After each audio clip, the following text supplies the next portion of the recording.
another player who sort of divides opinion, Keith, and I suppose, I don't know, he's probably the sort of player you'd want to have on your team than play against him, but it's Diego Costa, and we'll see, here's the equaliser after 24 minutes. Well, this is what he brings to the equations. This is something very, very different that Spain haven't always had. For many years it's been David Villa up front, but once he gets into these scenarios, he is such a handful. The way he manoeuvres the ball, chops it one side to the other.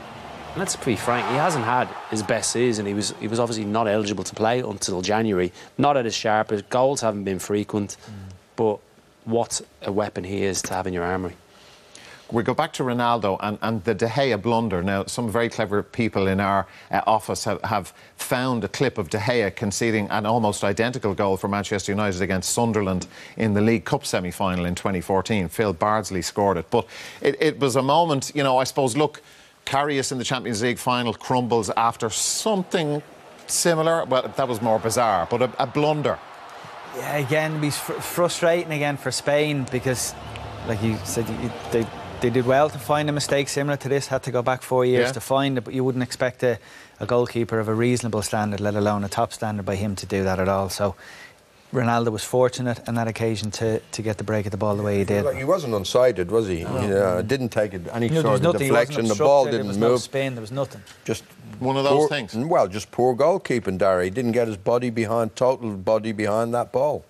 Let's chuck Jordi Alba into that as well. Let's not forget. Okay. You want your defenders to do absolutely everything. You mentioned the free kick. Because he thought, well, that's not going to trouble my goalkeeper. Yeah, but I don't want to it's Ronaldo, though. Yeah. Free pop on goal. You mentioned about the wall doing everything they could to stop the free kick. Jordi Alba's getting out of the way. Bizarre. Yeah, he did move out of the way. I thought he was getting out of the way because he didn't want a deflection on the shot, but there you go.